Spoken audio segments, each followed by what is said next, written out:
Alright guys, what's going on? Bilfred here. Today we're bringing to you memers and dreamers the continent of Zeah. So let's get started. To get to Zeah, you come to Port Sarim, talk to this crazy guy, or you can teleport there with the Scythe Farm, Spirit Tree, Fairy Ring, and there's an amulet I believe you get in Zeah which teleports you there, and this Necromancy spellbook which might teleport you there. And let's get started. So I've been to Zeah before already, so I kind of know a few things. I'm just going to present to you guys the continent as its whole and give you guys an overview of everything. So, as you see, you first get here and you see this thing on your screen, and you're probably like, what the fuck is this? These are the 5 towns or houses, and your percentage of favors, what's presented here. And our favor is none. So, if you click on it, it'll show you like a little quest kind of tab, and it'll show you what you have to do for the first 20%. So as we can see, from 0 to 20 we have to do the library. From 25 to 60 we have to do the spellbook, and from 60 to 100 we can craft some the dark essence and then the blood and soul runes. Same thing for each of them, they just show you what you have to do in order to gain approval for the city. So I'm not going to do any of them. I'm just going to go through them all and leave it out to you guys, because I don't want to pick my favoring yet. I want to wait until there's a little bit more content and more information provided so I know which one to pick. Because the point system, the favorite points, how it works, you can't get 100% in each of them. How it works is you can put a majority of your points into one, but each point you put in that, like say I put 1 point in Piscarilius, which is where we're at right now, it will take half a point from its neighbor and 1 point from its arch enemy.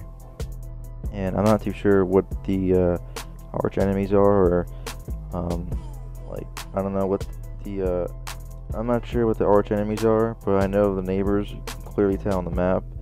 So you can't have 100 and more than one, I assume. So maybe you could, maybe you can have 102, but I'm not too sure about that. Like I said, it's half a point removed for neighbor and 1 point for enemy. So you're going to be losing points as you gain points. But as you can see here, we are in Piscarilius, and the first percentage is to fix these fishing cranes. You can speak to the dock worker to get informed on that. And we do this to unlock this fishing spot, and we get provided with the anglerfish. The anglerfish requires 82 fishing, and it requires sandworm bait, which is sold in the shop right next to the fishing spot. And it's better than sharks. It heals 22 HP, and it heals 10% bonus HP on top of 99, or really on top of when you're full.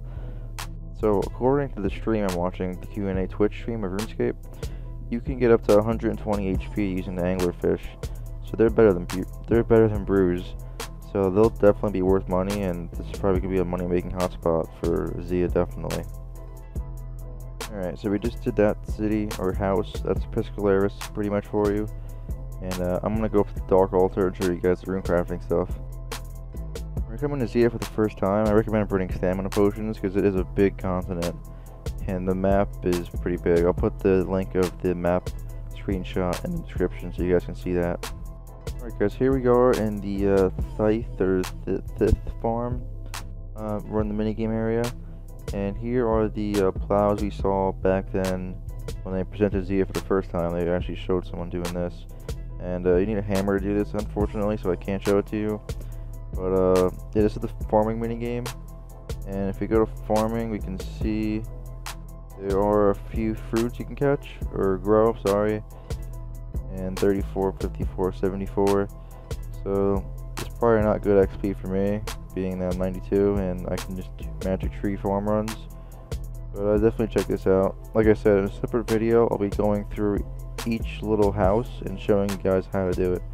I'm not going to do it right now. I'm just touring everything. So for now, I'm just going to go through everything and look at it, and then on another video, I'll be showing you guys how to do it. And yeah, this is the actual minigame in here. But like I said, we have to get the favor percentage up in order to go in here. This is in Hosidius, by the way. So it's on the farther south part of the map. Alright, I found a little reward shop. I don't know if this is anything good. Apparently it's broken, this guy says. He's been here before. But, like I said, I'm just touring, so let's keep going on. There's some cool woodcutting spots down here. So many willow trees here, guys. There's about like 12 willow trees just stacked right there. Here are some excellent cows and chickens. And we're approaching the southernmost part of the map. And here is the farming patch provided by Hosidius. You get a herb patch, 2 allotments, and a flower patch. So definitely come do this. I'd probably do this as one of my main cities or houses, because I definitely want to do the farm patch. That's pretty cool. But let's keep moving on to what we can find next. Found some new trees we can chop here. The mature juniper tree. Not too informed on this, so I can't really provide you guys with much information on that, but just picking out some cool things I could find. This looks like more of a skilling town, because it looks like it's a bunch of trees. There's farming to do, so I definitely probably come by here a few times to get some XP.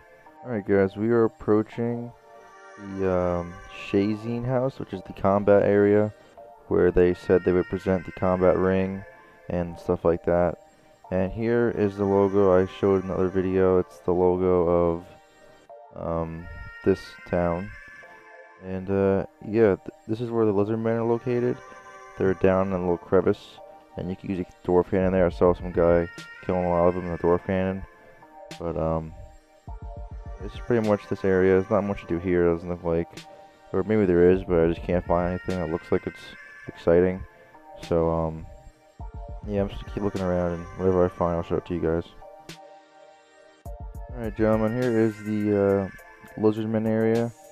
I can't access this yet. I haven't done the part of the favor, but as you can see, there's people killing them already, and there's nothing on what they drop, and I can't see what they're dropping down here. It's like seeds of some sort. But yeah, I'll definitely make a new video or a separate video on the new content, but this is just for looks right now. I'm just showing you guys everything. So this is where the lizardmen are located. It's you'll see on the map when you click on it in the description. It's right next to the Shayzien house. Okay guys, we are now in the, what's this called? This is the Lovakengj area, or house. And in here we can get the Lovakengj, is this what it's called? Lovakengj ore, and the sulfur. And this is also where the blast mining activity is located. And apparently you can make some money here. That's what the people said in the Runescape Twitch stream. And here is the Lovakengj ore. What did it say you need? 65 mining to do this. And to smith it, you need 45 to make the bars. And it makes this Lovakengj armor, which is actually the Shayzien armor. So I guess this is used in the combat area, because the Shayzien house is the combat house you just came from. So I'm assuming you make the armor for the Shayzien people to fight off the lizardmen. That's just my assumption though. I'm not 100% sure on that. But it's not in the Grand Exchange. The Lovakengj ore is not tradable. So I don't know how you can make money. I'm assuming you would sell the armor to the NPCs there, and they would give you money for it. I'm not too sure. But this is the sulfur area. If you go in here without protection, you get hit. And you can't actually mine it, I don't think, until I get protection. There's people here actually doing it. So there's definitely something useful for it. But we're going to go on to the next part of the map. Alright guys, when you notice these big crystals, that's how you know you're in the Arceus house. And this is the house that provides the runecrafting ability, so it's going to be the most crowded house, I assume. And people are running around doing the bookshelf helping thing. I actually started doing that, but it's really hard. There's so many bookshelves in this library, it's unreal. They give you a book and you have to go find it. And I'll probably do that in a separate video or later on today, but that's just ridiculous how big the library is. And yeah, I'm gonna go show you guys the altar and show you what I think, or what I'm pretty sure is how you make the blood and soul runes. We're just passing the fairy ring here. It's near the rune crafting area, actually. So, yeah, if you find the fairy ring, you guys can definitely get to the rune crafting altar a bit quicker than I would by just coming here from the Port Sarum area. So here we are coming across the altar, and this altar, I'm not too sure what this is for. It's definitely not for rune crafting. It's to, I think it's to use your dense essence with, and then you would have to craft it.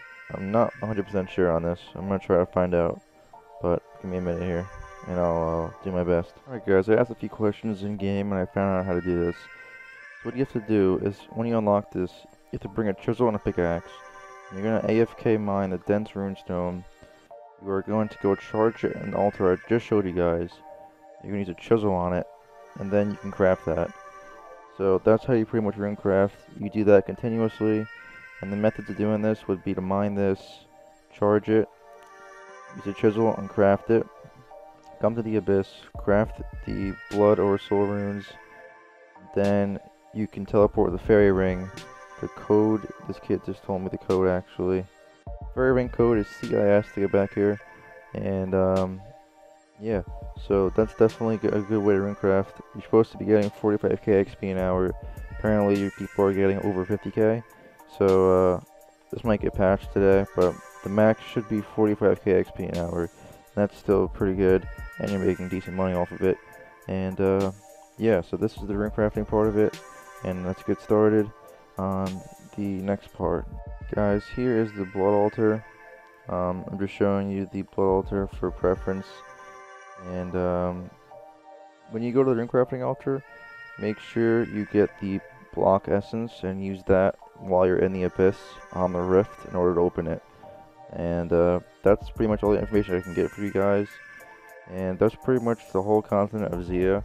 Now there's much more in depth to this, and obviously much more stuff to do than what I just presented.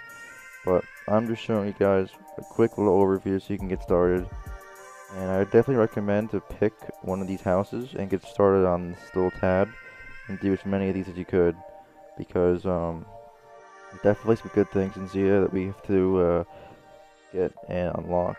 And I definitely recommend people do this because it makes good money and probably good XP as well. So like I said, I'll make another video on me doing a bunch of other things in the houses. This is just an overview of Zeah. Hope you guys enjoyed, and let's go get to Zeah. Peace.